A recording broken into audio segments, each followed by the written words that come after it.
Welcome to this new episode of Rich Connectedness podcast. I'm Dr. Shima Beigi, founder of Mindfulness Engineering and your ambassador at Rich Connectedness podcast series.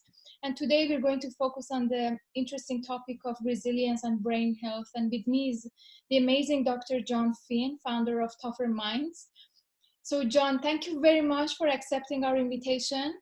Our tradition is to give the floor to our guests and ask them the big question of who are you? Okay, that's a good question. It's probably helpful to give a bit of background as to how I got to where I am right now. So I always loved sport when I was younger and I was pretty good at it. And I got advised that you should study something at university that you enjoy and find interesting. So I went to university to study sport and health studies. So I studied things like physiology and nutrition and motor control. That's the science of how we learn to move, and psychology. And I got really interested in the psychology bit. I could really relate it to my own sporting performance. And so I decided to try to pursue a career in that. So I went off to do a master's in sports psychology. And my first job after my master's was I went to work in professional sport, specifically in professional rugby and professional football. And I was an advisor to coaches and players, really focusing on player behaviour and analysing games and things like that. And I worked for one particular team that became very successful.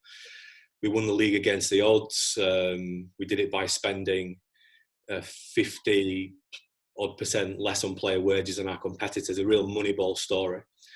And I got really interested in how we'd achieve that. And one of the things that interested me was we'd been signing some young players for about £100,000 from big Premier League clubs. And some of those young players we were able to bring in to our team and they'd play well for us. And a few years later, we'd sell them on for millions of pounds. But there were other young guys we were bringing in that for £100,000, a few years later, they weren't worth anything. They weren't even playing professional sport anymore. So I decided to pursue a Ph.D. to try to work out why that was. And I knew it was something to do with the mindset and emotions and emotional regulation. And then parallel to that, I was working with the Professional Golfers Association, and they were really interested in helping their coaches to get better at helping players to think more effectively on the golf course. So I turned my hand to create a program and a product that made it easier for coaches to coach their players to think more correctly. It was a physical product that you mapped out on the floor. So you could map these squares out on the floor connected to what you thought about before, during and after you hit a golf shot. And in combination, these two ideas made me want to do more practical, more applied work in psychology. And I got an opportunity to work with a group of schools called the Monmouth Schools that are run by a London livery company, the Haberdashers, and they were interested in helping their young people to develop more robust psychological skills. And that was driven by a guy called Colin Moynihan, who was a former politician in the UK, a former Olympic medalist, and also at the time he was the boss of the British Olympic Association. And this was in the run-up to London 2012, when the UK hosted the Olympic Games. And his story was that I've always used insights from sports psychology in every facet of my life. So why wouldn't you teach those ideas to people when they're very young, and show them how to use them in every facet of their life in a very deliberate way. So I went to work with them on the schools for a few years and started to work out, well, how do we unpack some of these sports psychology ideas and make them more applicable to everyday life? And that essentially grew into Tougher Minds. We went to work with more schools and then more educational institutes. And then we went to work with families and then eventually businesses. And now we've got to the point where we've actually separated our work into two broad areas. So we've got Tougher Minds, which works mainly with businesses, and we work with some of the biggest businesses in the world. And we've created a new brand called Mepower, the Mepower Academy. And that's purposely designed to work with education and families. And where for the first time ever, we've just started to train people to be what we call well-being and performance Mepower coaches. So we teach teachers how to do that and parents how to do that. So that's about where I'm up to right now in my life. And what we've also done quite recently, we've moved into a place called Nexus, which is a Leeds University initiative designed to connect business with research, and we're trying all the time to work out how we can encompass more of our ideas into technological solutions, so it's easy for people to build better habits, which is what we're interested in. So there you go. You asked the question, that's my answer. Thank you very much for this extensive answer. You explain about this direction of your work as Tougher Minds, that you work with businesses. So you are a resilient researcher and expert. When you deal with businesses, how do you define resilience with them? Well, very broadly, we think of resilience. Let's think about our brains. This is a good opportune moment to do this. So our brains are pretty complex, yeah. So we got to try to make this simple. So I'm going to tell you a story. The story is called The Lighthouse Brain, and this story is designed to make very complex psychology, neuroscience, behavioral science very simple and easy to understand. So imagine that you have a lighthouse type structure in your brain, and in that lighthouse there are two characters. One character is called Hugh. Hugh stands for horribly unhelpful emotions. And the other character is called Wilhelmina Power, or Willpower for short. So if you think of Hugh, he works in the lighthouse's control room, and it's natural, it has a few instincts, but its first instinct is to look for threats. So it uses the lighthouse's light to search out for threats and scanning your thoughts, your emotions, but also what's going on in the outside world. And it's not just looking for threats in the moment, it's thinking about past mistakes, failures, regrets that you've had. It's thinking about that stuff. And it's also projecting into the future, thinking about worst case scenarios of what might happen. You know, imagine if we have an internet outage right now in this podcast. So it's doing that all the time, it's searching. And its second instinct then is to look for rewards, benefits, easy things to do that make it feel good. And that's running most of what we're doing most of the time. Willpower is Hugh's coach. And Willpower lives spends most of its time in the library of the lighthouse. It's really interested in the outside world and learning and studying. And what happens when Hugh finds a problem, it calls Willpower for help. And Willpower comes down. But when your brain's working well, Willpower is able to coach Hugh to overcome the problem, so that Hugh can get its attention away from that unhelpful thing and get its attention back onto some more helpful things. And that's how our brain works. And we've just explained emotional regulation there in a very simple, practical way. And Hugh can be coached by Willpower to build better habits around sleep, diet and exercise, managing stress better, spending less time on unhelpful thoughts, helping us to be more productive and creative and innovative, helping us to be better leaders and transformational leaders. But the challenge that we face is that our brain isn't always working properly because of the world that we live in. So we live in a world described as the VUCA world, which stands for volatile, uncertain, complex, ambiguous. And this is what businesses are facing and the people that work in the businesses. And the reason that we live in a VUCA world is that we've had this huge innovation in technology from around the early 2000s. Well, the kind of technology that got us to the late 1990s was pretty stable for quite a long time, from cars to telephones to the computer to the internet was kind of stable for quite a long time. And then we got this huge advancements in technology, from artificial intelligence to machine learning. And that is changing the world that we live in. It means that now there's a Japanese insurance company that has replaced all of its underwriters with algorithms. It means that Citibank said last year or earlier this year that they're going to replace about 10,000 of their 20,000 IT and operations people with technology, essentially. It means that now we don't have to go to the shop anymore on the high street. We can buy things from our phone because the technology is powerful enough. It means that some of the banks that we work for say, we're not banks, we're technology companies with banking licenses. And it's changing the world that we live in. So we no longer learn our trade, if you like, and do that for the next 30 or 40 years. We're now being asked all the time to keep tweaking and adjusting what we do. And Hugh really doesn't like that, because it's not designed to do that. It's very ancient. It's designed to survive and save energy. So we've got business that is asking its people to make changes, and that, for want of a better term, tests their resilience levels. And it's not easy for people to do that, because actually we live in a world where the only constant is change, and we have a brain that is designed, first and foremost, to do what is the easiest thing to do. It's easy to keep doing what you always did and not to do something different. So what our brain is designed to do is not what it's been asked to do in the VUCA world. And the result of that is, whether you're an adult, a teenager, or a child, we're seeing more people than ever before reporting that they don't feel very well. And it makes complete sense when you look at the science that sits behind that. Another long answer. No, it's an amazing answer, and I thank you very much for opening this concept of VUCA, volatile, uncertain, complex, and ambiguous, because I use also the same terminology when I was doing my own PhD. That the title of my PhD is Mindfulness Engineering, a Theory of Resilience for VUCA World. And at the time it came to my attention when I saw the terminology was used in military, and I thought actually the way that the military has managed to really build a view of world around them, especially in combat field, is really relevant to today's world that we can learn from. That's why I adopted also the terminology.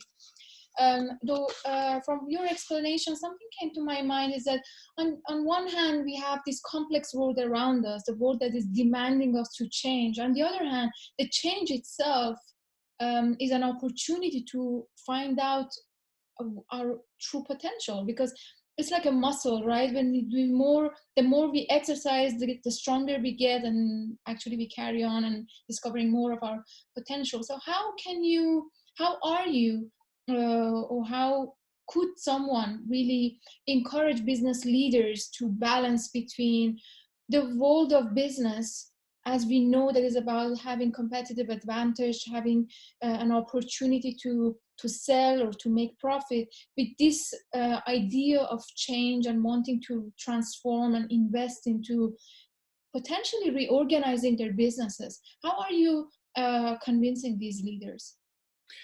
Yeah, so we have to educate first of all. And if we dig a bit deeper into the idea of what we're designed to do, it's all about habits. So we understand, if we look at someone like George Lakoff's work, that at least 98% of what we're doing is habitual. It's automatic. From how we breathe, to how we make judgments about each other, to how we're listening right now and how I'm talking, that is very automatic. That's how our brain works. And the way that habits work are, the more you practice them, the better you get at them. So in fact, habits are so dominant that is our experience of the world, the habit of what we're paying, the habit of what we're in the habit of paying attention to. So my experience of the world is what I'm in the habit of paying attention to. If I pay attention to how useless I am and how terrible I am and how nobody likes me, that will be my experience of the world. And the challenge that we face is that we've been evolving for over 200,000 years, and we are designed, and our brain's number one operating rule is, the easier it is to do something, the more likely it is you will do it. That's how the brain works. And that's why it turns everything into a habit, because that's an energy efficient way of doing things. And connected to that, your brain's interested in survival. So your brain, we've got a brain, a dominant brain, that we call the 8 brain, and Hugh operates that 8 brain, that is designed for surviving and doing easy things. And what that leads to is a lot of unhelpful habits for success in the modern world. So it leads to habits like worrying too much, beating ourselves up, procrastinating, doubting ourselves. And you've got to think of those things as habits. And if you want to get good at those things, what you need to do is, if you want to get good at worrying, what you need to do is practice it a lot, then you will become a world champion worrier. That's how it works. So every organization, and that doesn't just relate to the individual, it relates to a team and an organization. So organizations are running on habits, full of people that like to keep doing the same stuff because that's what they're wired to do. But what businesses want to do is to get people to change. So there's kind of clash going on. So what we have to do is, we know that people can't make radical big changes, but they are capable of making small changes. So what we show people to do is what we call me power conditioning. So me power conditioning is deliberately deciding, choosing that I'm going to work towards being my best. And you can put that on a continuum. You could refuse to work towards being at your best at one end of the continuum, or the other end, you could choose to work towards being at your best. And me power conditioning is all about, first of all, stepping back and recognizing what kind of habits have I got right now. Which of those habits are really helpful for me working towards being healthier, happier, and at my best more often? But equally, which habits are getting in the way of me being healthy, happy, and at my best more often? And what we encourage people to do is to target one small unhelpful habit and to replace that unhelpful habit, which is something that's much more helpful for them. And if they carry on doing that, that is very helpful for what we call the eudaimonic experience, which is all about feeling as an individual like I am making progress, I am going forwards. Because we're starting to recognize that people who are not doing so well in the VUCA world, they feel stifled, they feel overwhelmed, they feel like they're not making any progress. Because our brain gets hooked on what we call short-term gratification. And we can show businesses that if you encourage all your people in the business to start making these tiny little adjustments every single day, and you prioritize that in your business and you create set environments up that make it easy for people to do that, those kind of businesses, they win in the VUCA world. So it's about recognizing that we need to make changes, we need to innovate, but humans are limited in their ability to do that. So we've got to make it as easy as possible for people to make successful small adjustments. And when you get an organization doing that, we call those organizations purposeful development organizations. And they are winning hands down in the VUCA world, because if everyone's in your organization is focused on every day making a small change to get even better, that's going to ripple across the business, and the business will keep evolving and getting better in this very competitive world that we live in. So that's how we think about it. It's very fascinating what you just said. It's very much also similar to these purposeful organizations, to what I read about a book actually called Psycho-Cybernetics, Okay. which was explaining about, which was from, I think, really old book, I think maybe 40s or something, that was explaining about, basically it's an experience of a plastic surgeon that after some years of plastic and aesthetic surgery, he realizes that his patients actually have a different model of reality in their brain, and somehow in their mind and in their brain, and somehow after the plastic surgery, their model of reality also changes. So he started to actually dig deep into the interconnection between mind and body and the emotional dimension that we cultivate inside the inner landscape. And he comes up with a way of explaining the brain, how to train the brain in order to build a better reality. It's called purposeful oriented behavior. So cultivating a part of brain that is actually a cybernetic loop that actually reaches for goal and wants to seek certain goals.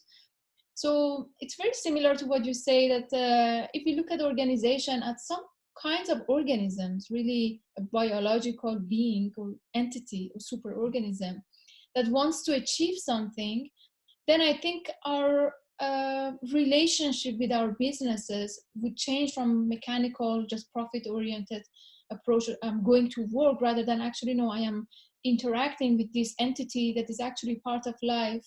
So what I do and cultivate in myself contributes to what is happening in that organization, and what's happening in that organization actually has impact on me. So I think that would change how we perceive our business, from purely profit-oriented to something related to life. Yeah, and this idea that most of what we do is a habit, that means most of our behavior is mindless. So if we scale that to a business, most of a business's behavior is mindless. So it wants to be clever and smart, but actually just by nature, natural default, most of what it is it's mindless behavior. And to pause that mindless behavior, we have to do what we call self-watch. We have to step back and look at ourselves to recognize which part of that mindless behavior is really helpful in us achieving the goals that we want to achieve individually and collectively, but which part of that mindless behavior is unhelpful. And yeah, it's these words of engagement and purpose, in and around the workplace, they're very zeitgeist terms, aren't they? Because we're asking more of our employees than ever before, and we're getting this. Some leaders of big organisations don't like the term work-life balance anymore, because the two things are too intertwined. They prefer the term work-life management, because life is coming into work and work is coming into life. So we know that today in the offices and ourselves, we will be doing a little bit of social organising on our mobile phone, possibly, during the workday. And then when we spent 12 hours at the desk, we imagine I've been working for 12 hours, and actually we haven't.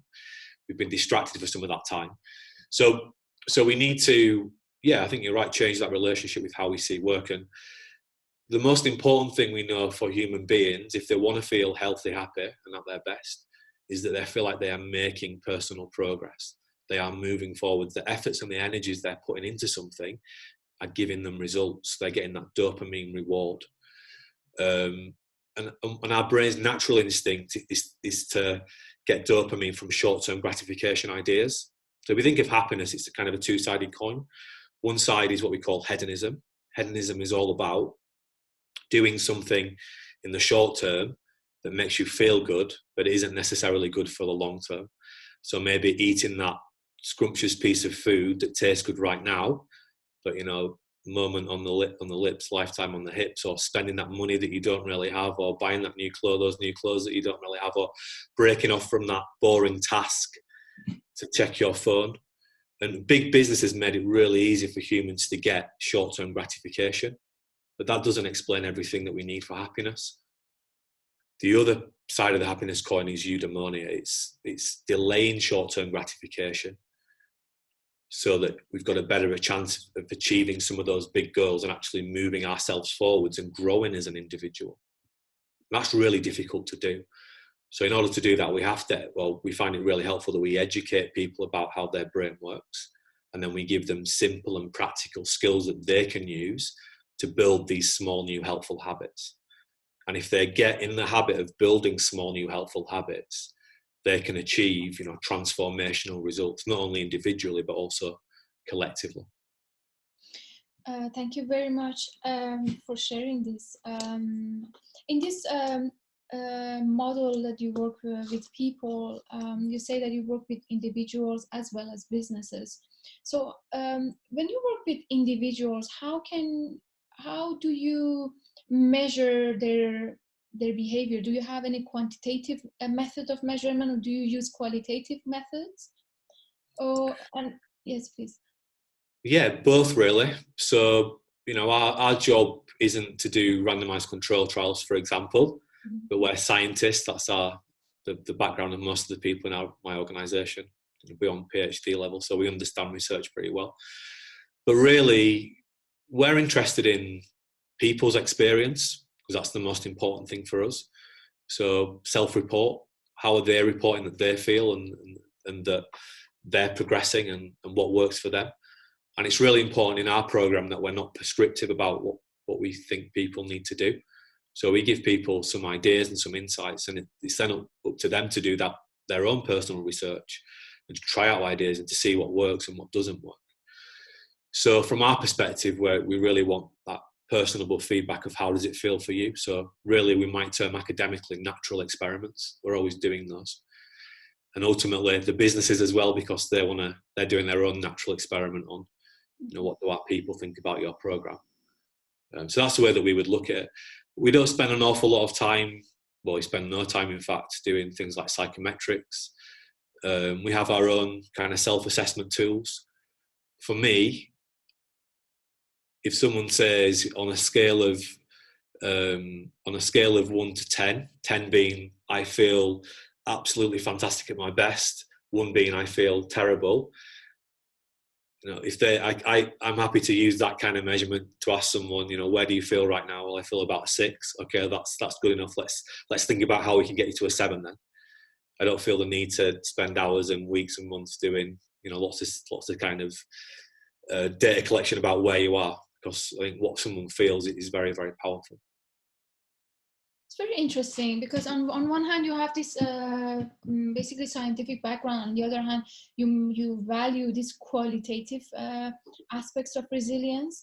And being a resilient scientist myself, I've seen a lot of focus being put on how we can measure resilience with some numbers, where actually when you look at what resilience is and how people through history have made dramatic returns after setbacks and disasters, I think what really sets them apart is the qualitative aspects of resilience, such as, for example, having a purposeful behavior or gratitude, or having a mindset that allows you to see yourself a bigger part of reality, rather than really measurable components that we would expect, you know, from as scientists. So it's very fresh to hear that you also, like in your business, you're focusing on qualitative measures and you're delivering such results. Yeah, and you know, I think when I'm pretty sure I didn't really understand research that well until I completed a PhD, and I'd done 2 research type degrees before that. But if we think of where we're at with qualitative versus quantitative, you know, my undergraduate degree, which I did my dissertation in 2003, just the fact that was a qualitative work was a, you know, a novel enough aspect to focus on, because we were coming out of that sort of positivism period where it has to be numbers, it has to be quantitative data, whereas everything is data, isn't it? Everything is telling us something. And you know, I think people fall into the trap with the idea that we need to do an experiment to prove an idea. Well, in my mind, science isn't about proving things, it's about creating compelling arguments. Let me share with you, this isn't planned actually, but just because you're talking about data, so here's a little bit of data that I got this week. This is a LinkedIn message that I was sent. It was posted. So this is a guy who I did some work with in America. He worked in a hedge fund in the summer earlier this year. So he said, I took 4 of Tougher Mind sessions: resilience and motivation, building better habits, boost productivity, and reduce stress. And I had a 1-to-1 session with Dr. Jon Finn in the summer of 2019. And everything that I learned there was so helpful. I have originally been interested in self-development related activities, including mindfulness. However, it's a bit hard for me to implement these things in my daily life practically, because the ideas were typically somewhat abstract and I wasn't sure what to do. Tougher Minds offers us concrete ideas of what to do. That's the difference. We can learn many ways of forming helpful habits in the classes. Also, the ways are very simple, like writing things down, jumping, breathing slowly. It's so easy to remember, so easy to keep them as habits. Additionally, Dr. Finn provides us with a couple of original ways of thinking. Tougher Mind, original ways of thinking, like activation levels, like charging status, high charge, medium charge. These are there to be indicators for us to understand ourselves better, which is really helpful to know ourselves much deeper and closely. All in all, Tougher Minds definitely helps me a lot, not only to think and reflect internally, but to also act practically in real life. Actually, my strong negative bias has almost gone away. I now enjoy my life with absolutely higher productivity and much clearer long-term goals. I now look forward to seeing myself in 10 years. That's qualitative data, which is pretty compelling to me. That's really amazing because I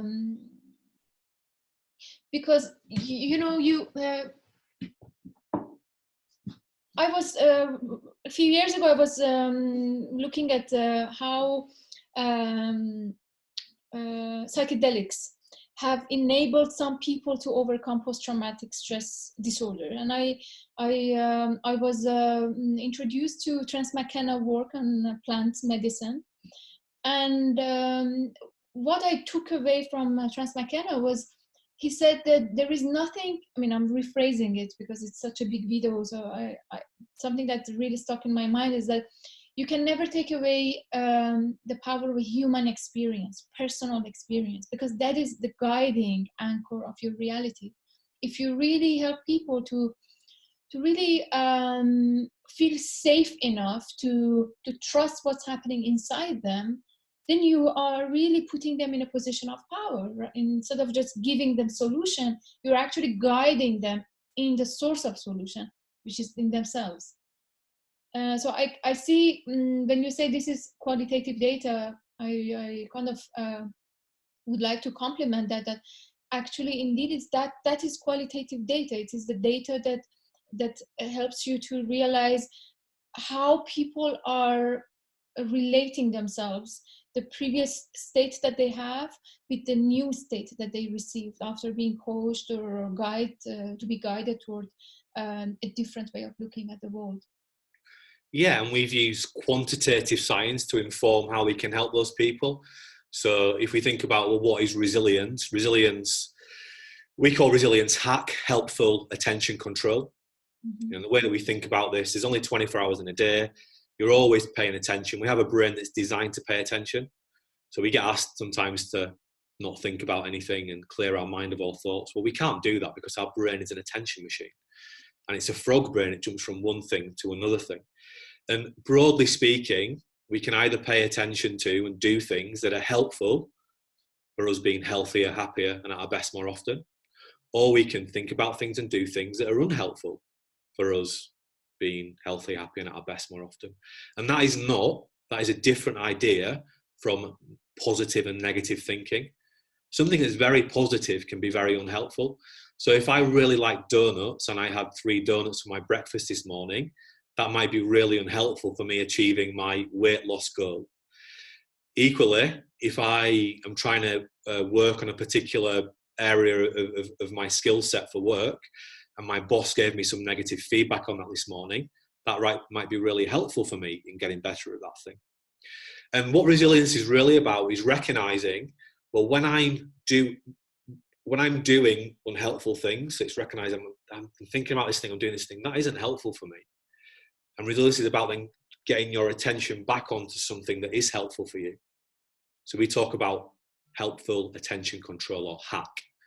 Now, what we call hack, social scientists, people like Roy Burmeister, Walter Mischel, they call it self-control. They're the social scientists. Mm-hmm. And then the neuroscientists like James Gross, they call it emotional regulation. But they're all describing the same phenomenon. So we're using both qualitative science and quantitative science to inform our ability to help someone to ultimately make these small changes in their life that they're finding transformation.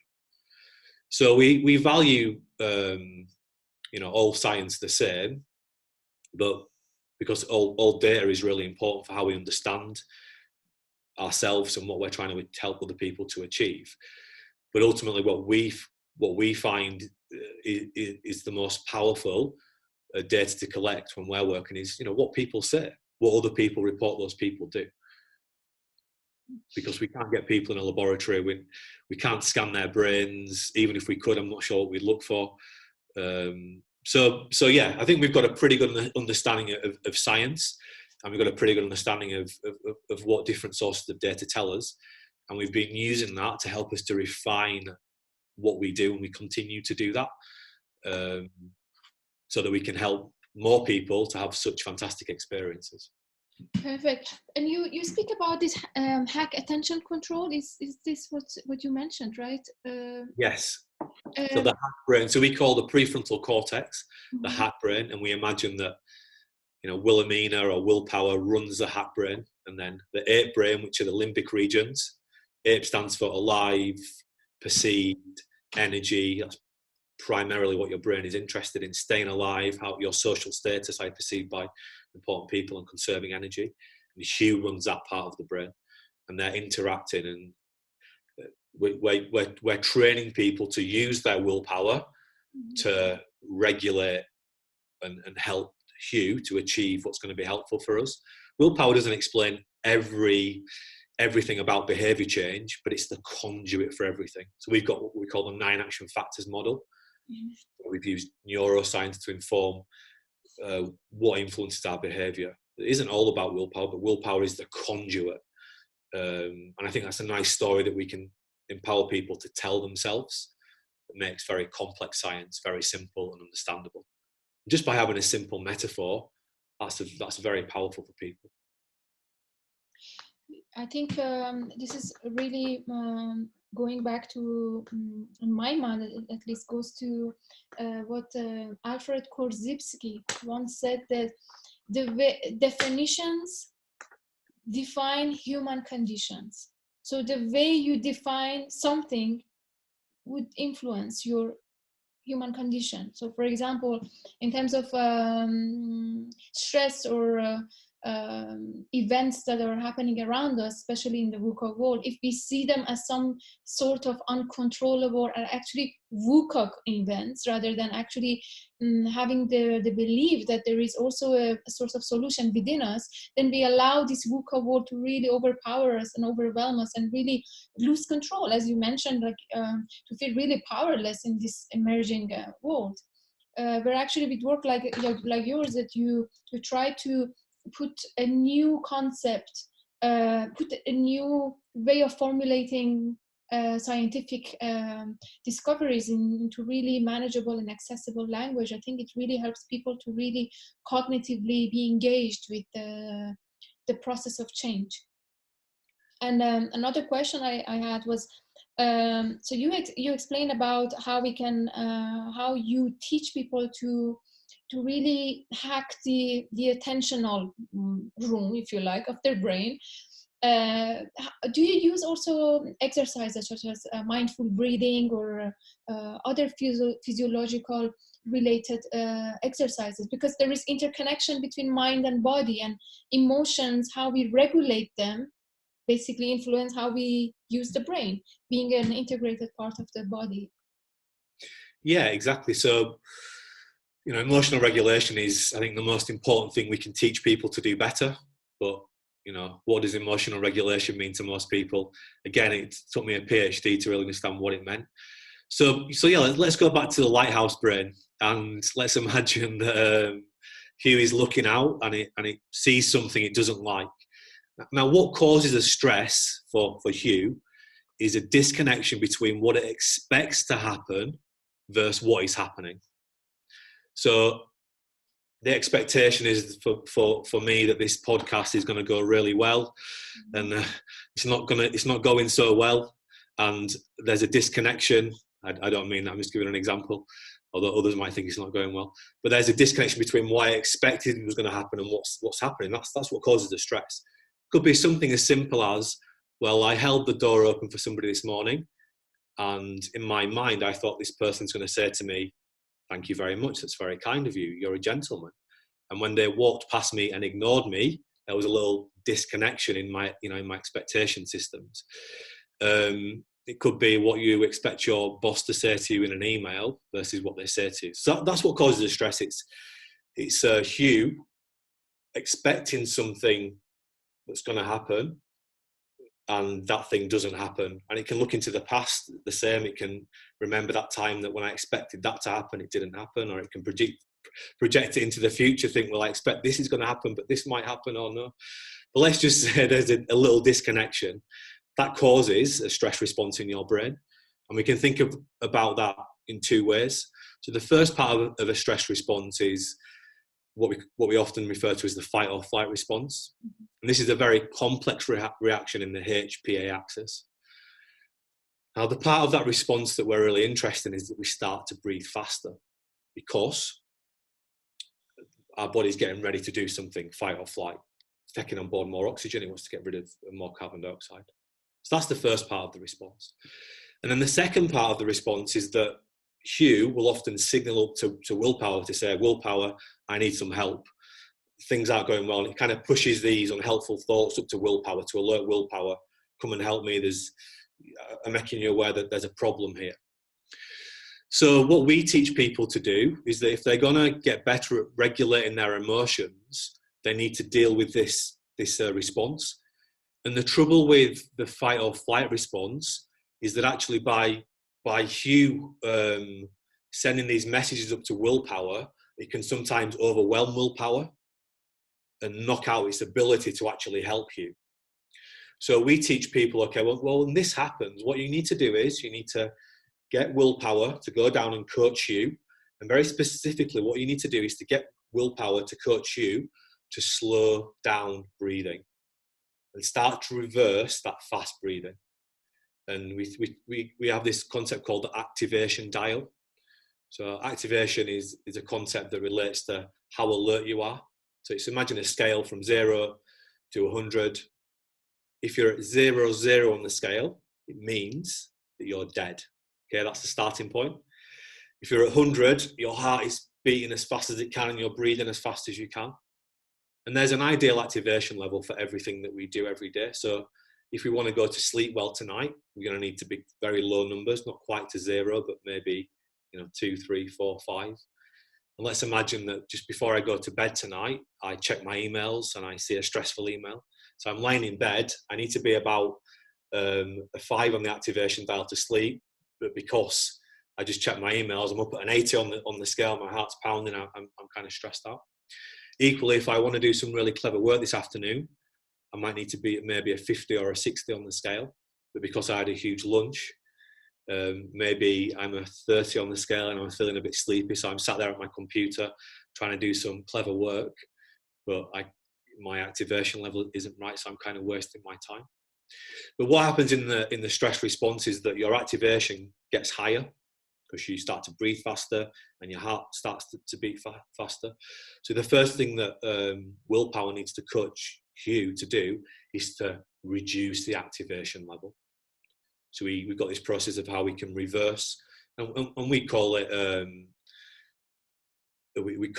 sort of systematic. Forget the term now. I'm much older than mindfulness, but essentially systematic relaxation. So we teach people how to start relaxing and slowing things down. And then actually to start to counter some of those unhelpful thoughts that are coming in, we teach people how to reframe and refocus by writing. And we have some sophisticated ways of writing things down that help people to reframe so that we can't avoid the stress response. You will get stressed. But what we can do is coach you to deal with it better so that it takes less of our day, so that we recover faster and we can get on with things. And that is the nub of being resilient, is that you can't stop your brain getting stressed about things. What you can do is develop more, we call them implicit emotional regulation skills.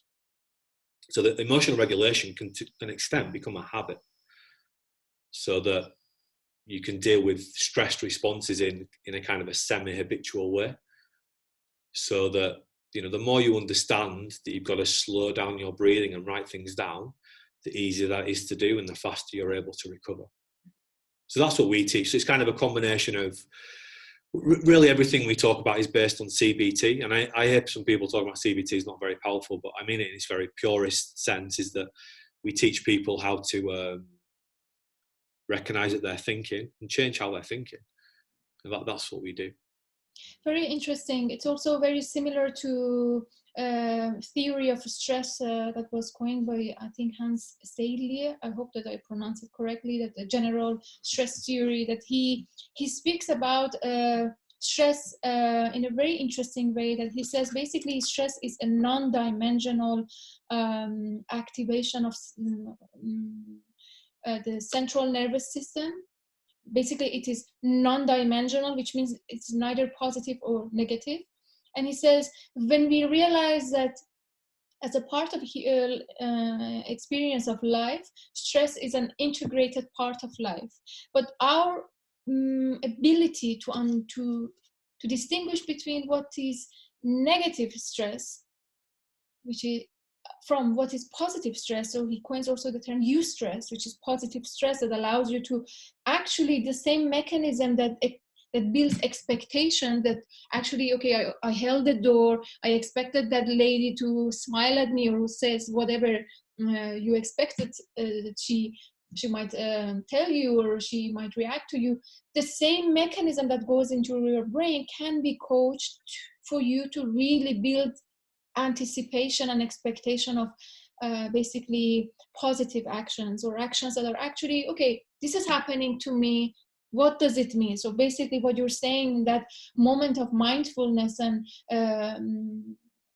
pausing and slowing down, just telling you that okay, this is happening, so you're not ignoring the reality around you, you're recognizing and registering what's happening around you, but at the same time you're safe to observe what's happening around you. And then you can then open a lot of choices in your mind. As Viktor Frankl says, that in fact the freedom to choose between the space between stimuli and response is where the apologies, the seed of resilience reside. Yeah, so it's giving yourself that space to step back and empowering your willpower to help you. And it is a help, it has to be helpful. You know, sometimes we need to give Hugh a big hug, because we are a combination of our willpower and Hugh, and we want them to work together really well. It's not a battle. If we start to battle Hugh on these things, we just reinforce that this is a difficult situation, and our neural circuitry for that particular stress response just gets strengthened, so we get better at responding to that particular stressor. And we're trying to strengthen our neural circuitry so we get better at regulating the stressor, you know, and build those muscles up. So yeah, you know, everything you're saying, and that's the reason that we created the activation dial, because when you hear the word anxiety, it has a negative connotation, but as you said, anxiety can be just as facilitative as it can be debilitative. So we wanted to create a friendlier way of thinking about that. You know, we could give another example here, a stressor in a different way, and this will be happening to everybody today, is that, so remember, Hugh has two instincts. One is for threats, but the other instinct is for reward, benefits. Give me something. So when I'm bored, I want to do something that relieves the boredom. So I'm writing a new report, and it's a very mentally complex piece of work, and it's boring. So Hugh's looking around, he's a bit bored, or it's a bit bored rather, and it's going to message up to willpower. Willpower, this is boring. Why don't we check the phone? Why don't we check the BBC sports website? Why don't we go get something to eat? And again, willpower has to respond. And if we've made a plan of how we're going to respond, and this is the crux of really good emotional regulation, it's a combination of planning what to do and practicing those plans so that more of it becomes automated. If willpower knows, oh, here Hugh goes again. No, Hugh, this is the plan. The plan we said, the plan we've got is that we're going to work on this piece of work for the next 20 minutes. And it's not until we get to the end of the 20-minute period that we're going to check the website. So just be patient and wait. So that's what's going on all the time. And that's another example of regulating emotions in a different way. And that would be a productivity example that we would teach people to do. So we see, of the tens of thousands of people that we've now worked with, we see that if they get good at developing certain habits that are all connected to better emotional regulation, that it's easier for them to make the sort of personal progress that they need to make in their life to feel well. And if they're making that type of personal progress, it's going to be easy for their family units to do that, to feel well, and for their teams at work and for their bigger organization to do that. And the habits that we teach people are around building better sleep, better diet, better exercise. Because if we don't get that right, the brain doesn't function properly, and we disempower our willpower. It can't really help you. We then teach people how to get better at managing stress, and that's some of the unhelpful stuff we were talking about. Connected to that, we teach people how to get better at not dwelling on unhelpful things and getting their attention back onto what's helpful. We teach people habits around building and maintaining robust confidence. We teach people habits around being more productive so they can be more creative and innovative. And we teach people, once people can do all of that stuff themselves, they can manage themselves, they've got me power. We then teach people how to turn that into team power. by teaching them how to be great transformational leaders and the habits connected to that.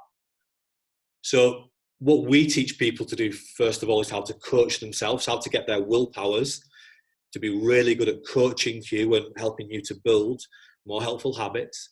And then when they can do that themselves, we teach them how to be transformational leaders so that they can be habit mechanics for other people in the organization. And they can set up their organizations to make it easier for people to build better habits using our 9 action factor framework. So we deal both at the individual level, the team level, the entire organizational level. And the skills that we teach are not just for work, they're for life. So the skills that you learn about helping yourself regulate emotions better at work, you can teach to your kids if you want. You can use with your partner at home. And we've done that because we know that more people can use these insights, the more powerful they become. And the easier it is to spread it across a community, the more powerful they become. Because then everyone is triggering them all of the time.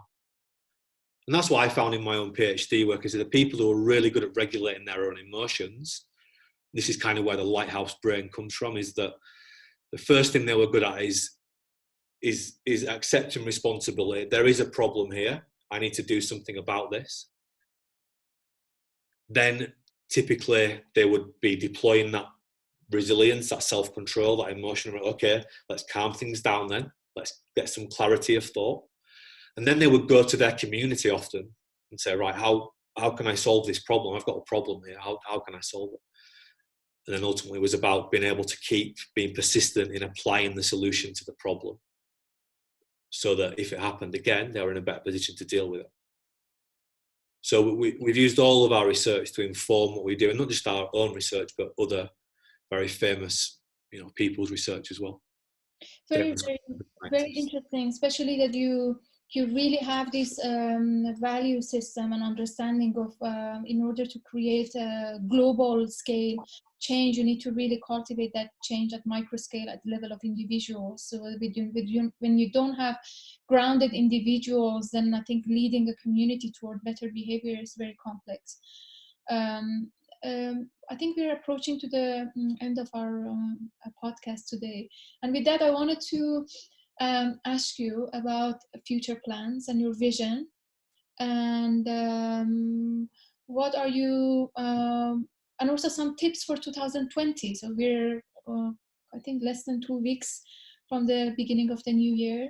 And some tips and ideas on how people can start actually envisioning or imagining a better way of life in 2020. Yeah, so a few questions there. So what are we doing in the future? Well, we think these ideas are really important. So we want to help more people understand their lighthouse brain and empower more people to build better emotional regulation habits. So one of the things we're doing is we're writing a book, and we're about 54,000 words in now. So that's really good. A really practical book. The challenge with resilience and psychology, often it's very intangible.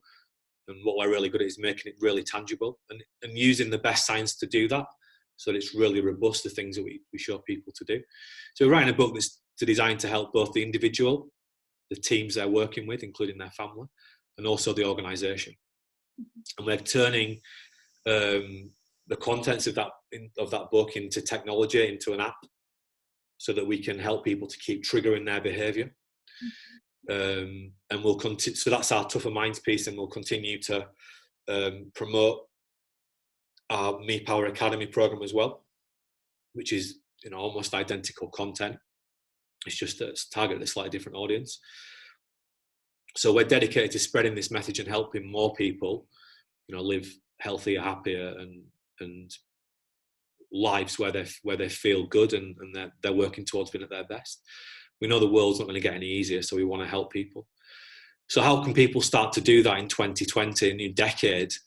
Look, if you want to make a change, and if you go onto our website, for example, you could take the 8 brain test, which is a really quick way just to think about your habits and think about the sort of stuff you're doing every day that's helpful for you. but also the sort of stuff that you're doing every day that's not helpful.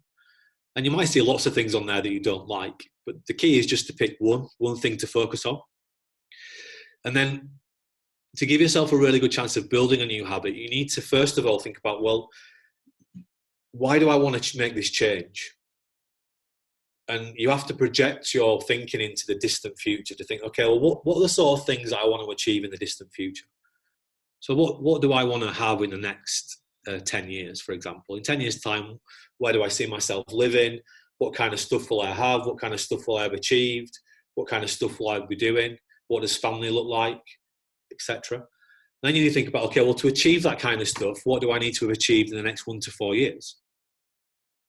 And to achieve that kind of stuff in the next 1 to 4 years, what do you need to achieve in the next 12 months? And to achieve that stuff in the next 12 months, what do we need to achieve this month, in January then? And then what do we need to achieve this week? And then what do you need to achieve today? And that will help you to connect that small change, that small behavioural change, to something that's much bigger. So that's one way to start thinking about this. And then what you have to recognise is that we're only capable of making tiny changes. So some people might say, okay, well, you know what? I've recognised that I need to get more sleep. I need to build a better sleeping habit for 2020. Because if I don't get that right, my brain doesn't work properly, and that just makes everything more difficult every single day. And people might say, right, I need to be getting 1 or 2 more hours sleep every night. So tonight I'm going to get an extra hour's sleep. The reality is that if your habit is getting 6 hours of sleep a night, it's going to be very hard to transform it very quickly into getting 7 hours of sleep a night. So what you need to do tonight is just aim for 1 more minute sleep. And you might say, John, that's crazy. But what we're trying to do is we're trying to build some change momentum just to get a little win. And once we've done that, we can then build up to 5 minutes and then to 10 minutes, and we can gradually grow. And so once we've decided the change that we need to make, we need to get some knowledge and some skills that are going to allow us to make that change. So we might want to find out, well, what are the kind of things that are going to make it easier for me to get some more sleep? And I will send you a link to actually a great article we've got on our website that gives you loads of insight about better sleep, better diet, better exercise. So you get some knowledge and some skills. Then the final thing that you need to do is you need to create what we call a habit program, where we can tap into behavioral science and we can activate all of the factors that actually make us do every day what we do. So we've got to create what we call a habit plan. So if I was going to create a better habit plan for sleep, the first thing that I need to do is be very specific about what I want to achieve. So I might say, well, tonight I'm going to aim for 5 minutes more sleep tonight than last night. And I've got to think about, well, what are the kind of stuff that I normally do instead of going to bed on time? Well, I watch that next episode on Netflix because it's just really easy to do that.